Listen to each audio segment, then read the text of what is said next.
Friends, welcome to Edubis academy. UP लेखपाल की preparation के कंटेक्स्ट में हम लोग जो लेक्चर सीरीज़ कर रहे हैं उसमें आज एक इम्पॉर्टेंट टॉपिक है, वो है पंचायती राज। पंचायती राज के कंटेक्स्ट में आज के लेक्चर और नेक्स्ट आई थिंक 2 लेक्चर और टोटल जो 3 लेक्चर होंगे वो बहुत इम्पॉर्टेंट होंगे अगर आपको पंचायती राज को समझना है। पंचायती राज इतना इम्पोर्टेंट टॉपिक है कि अगर आप चाहें आप यूपीएससी सिविल सर्विसेज की प्रिपरेशन कर रहे हो, यूपी स्टेट सर्विसेज या किसी और सर्विसेज किसी और स्टेट के सर्विस की प्रिपरेशन कर रहे हो, लेखपाल की प्रिपरेशन कर रहे हो, विलेज डेवलपमेंट ऑफिसर की प्रिपरेशन कर रहे हो या एनी अदर XYZ एडमिनिस्ट्रेशन से रिलेटेड कोई भी एग्जाम की प्रिपरेशन कर रहे हो, आपको पंचायती राज के बारे में जानना अति आवश्यक है। तो आज का लेक्चर और नेक्स्ट 2 लेक्चर आप लोगों के लिए बहुत इंपॉर्टेंट रहेंगे। ठीक है, तो चलिए शुरू करते हैं हम लोग पंचायती राज के बारे में। देखिए यहाँ पे हम लोगों ने 2 चीज़ समझने की कोशिश कर रहे हैं कि अगर मुझे ग्रोथ के लिए प्लानिंग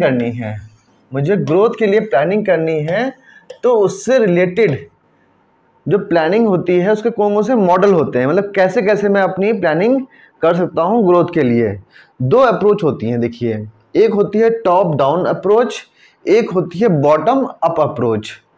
टॉप डाउन अप्रोच क्या होती है कि हम लोग प्लानिंग से रिलेटेड, डेवलपमेंट से रिलेटेड, ग्रोथ से रिलेटेड जो भी चीज़ें की जाएंगी वो सबसे पहले सेंटर पे की जाएंगी।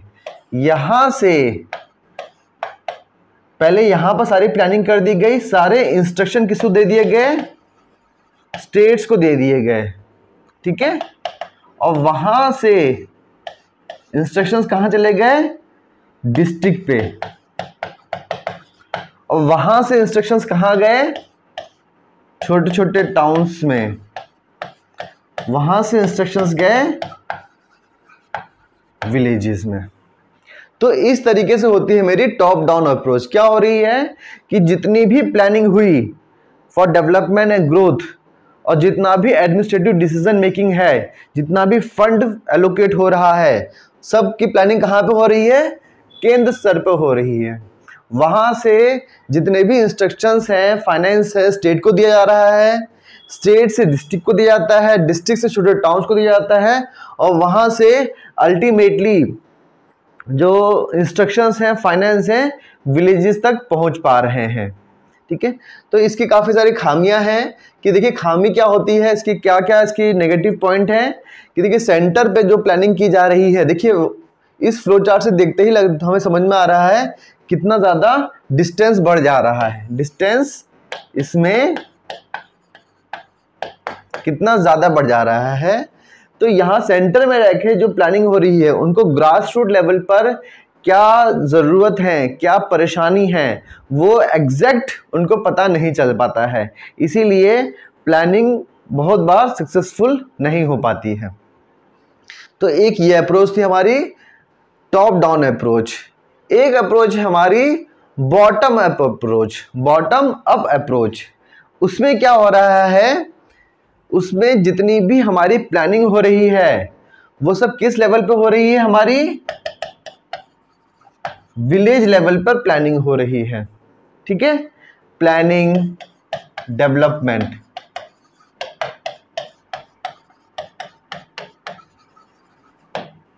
और इनको फंड्स भी दे दिए जाते हैं कि आपने प्लानिंग जो की है उसको आप लोग इंप्लीमेंट भी कर दीजिए। प्लानिंग, डेवलपमेंट, फंड्स फॉर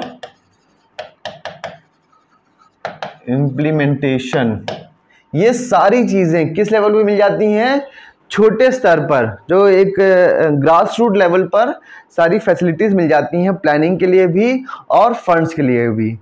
तो जितना भी हमारा पंचायती राज है वो बॉटम अप अप्रोच पर डिपेंड करता है। मतलब उसकी जो बेसिक फिलॉसफी क्या है कि आप निचले स्तर पे जो ग्रामीण स्तर हैं उनको डेवलप कर लीजिए, अपने आप ही शहर डेवलप हो जाएंगे, अपने आप ही स्टेट डेवलप हो जाएगा, और अगर हम लोग इस सब को देखें तो पूरा का पूरा देश अपने आप ही डेवलप हो जाएगा, ग्रोथ पूरे देश की हो जाएगी।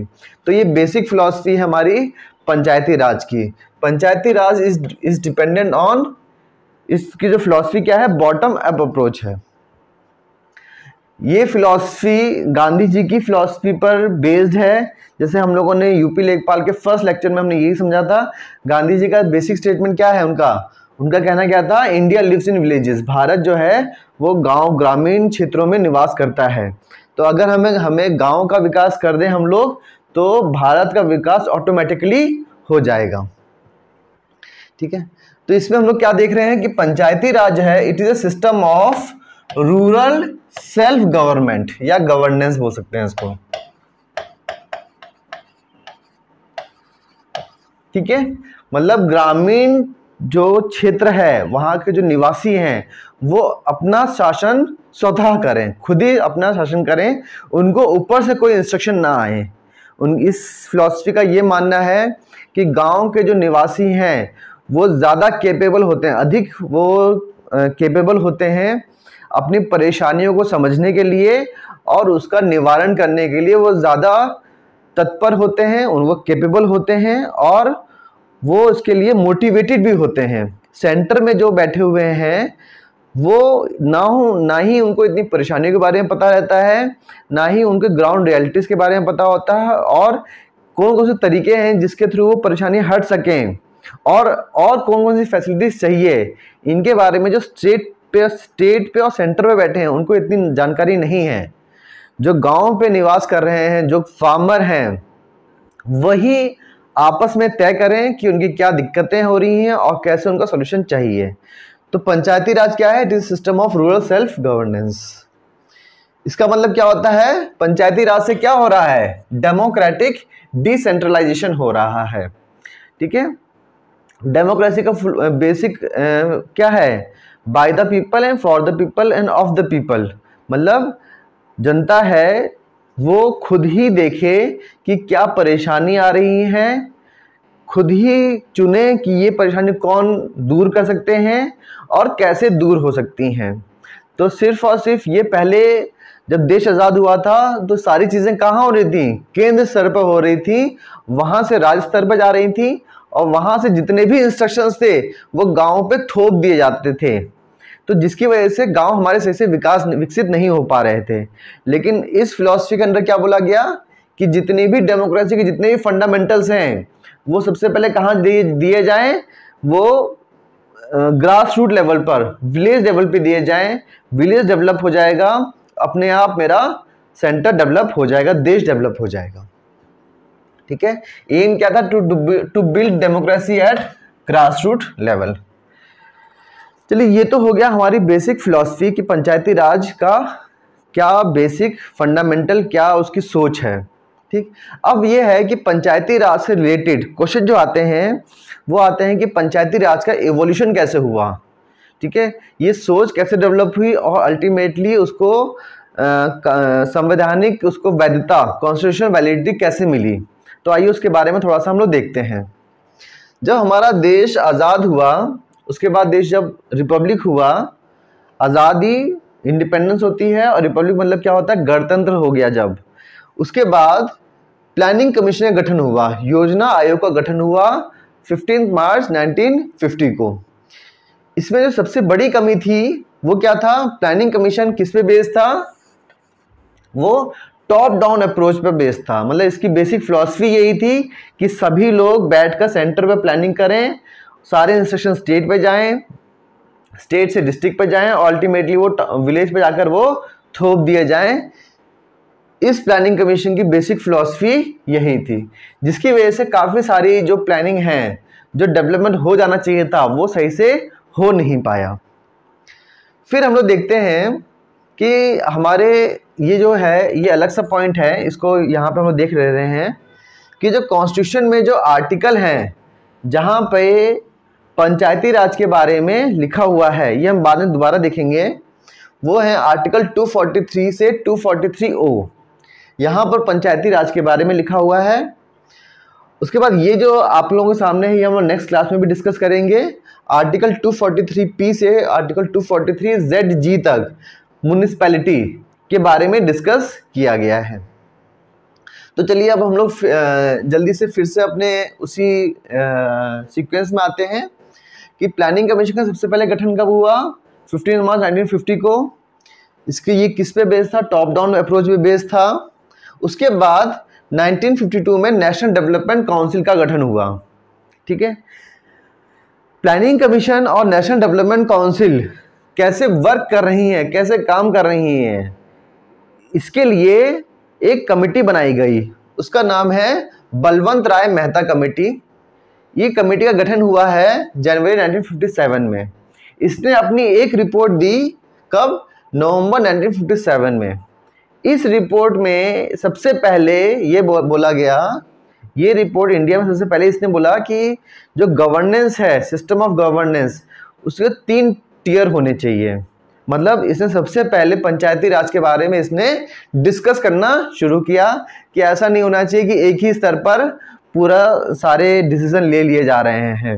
इसने ये बोला था अल्टीमेटली हम लोगों को गांव के स्तर पर भी डिसीजन लेना, फाइनेंस और डेवलपमेंट के काम हो जाने चाहिए। अक्सर जो नॉर्मल जो स्टूडेंट्स होते हैं उनको बलवंत राय मेहता कमेटी के बारे में पता रहता है, लेकिन एग्ज़ाम में इसके अलावा भी पूछा जाता है जो कमिटीज़ हैं। तो अगर आप थोड़ा डेप्थ में पढ़ेंगे तो ये कमिटीज़ के बारे में आपको पता चलता है। तो आइए आज हम लोग इनकी बेसिक जिस्ट समझते हैं, क्या सीक्वेंस है। सीक्वेंस भी जानना इंपॉर्टेंट है, और डाउन द लाइन जो हमारी 2 क्लासेस रहेंगी उनके बारे, वहाँ पर हम लोग इनके बारे में जो इनकी इंपॉर्टेंट पॉइंट्स हैं उनको हाईलाइट भी करेंगे। आज हमारा बेसिक ऑब्जेक्टिव क्या है, इन कमिटीज़ के सीक्वेंस के बारे में जानना और कैसे पंचायती राज इवॉल्व हो रहा है।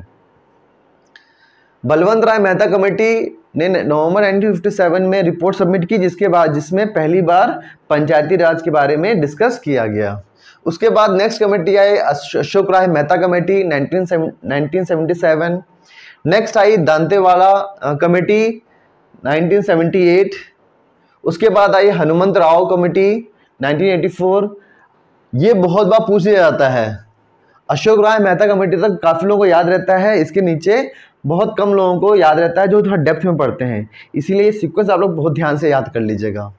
Hanumant Rai committee 1984, then GVK Rao committee 1985। उसके बाद सिंघवी कमेटी आई थी 1986 में, देन थंगुन कमेटी 1988। उसके बाद आई गाडगिल कमेटी 1988 में।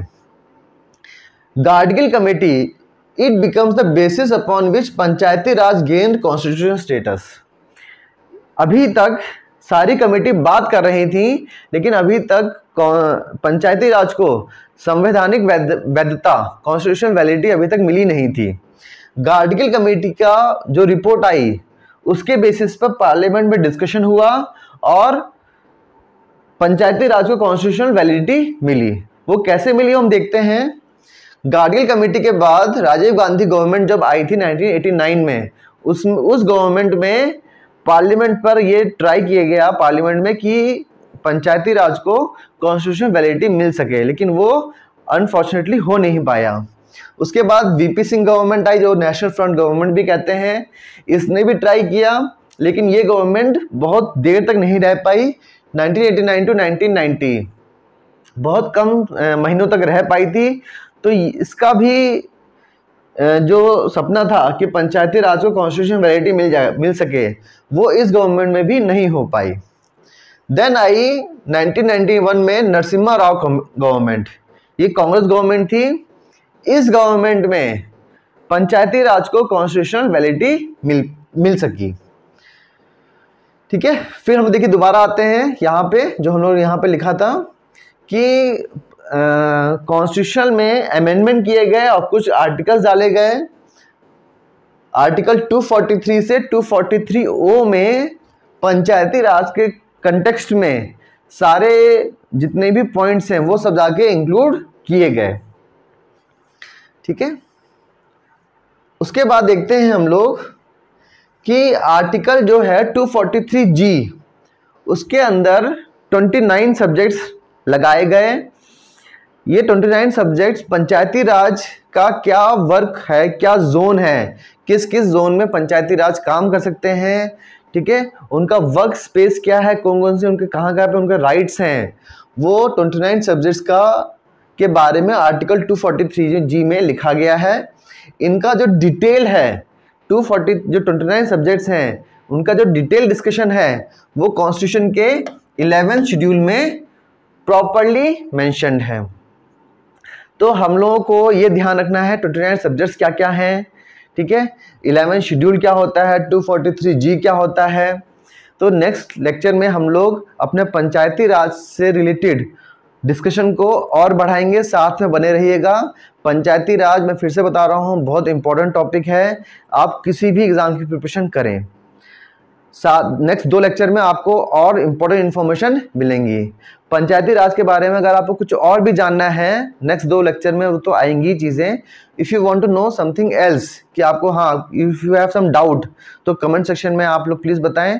एडोबिस एकेडमी के चैनल को आप सब्सक्राइब कर लीजिए, शेयर करिए ज़्यादा से ज़्यादा, लाइक करिए, ज़्यादा से ज़्यादा शेयर करें जिन बच्चों को नहीं पता है। अगर आप उनको भेज रहे हैं ये वीडियो तो you are doing a very good deed कि पंचायती राज जो हमारा ग्रास रूट लेवल है उसके बारे में आप इंफॉर्मेशन ज़्यादा से ज़्यादा शेयर कर रहे हैं। Thank you very much.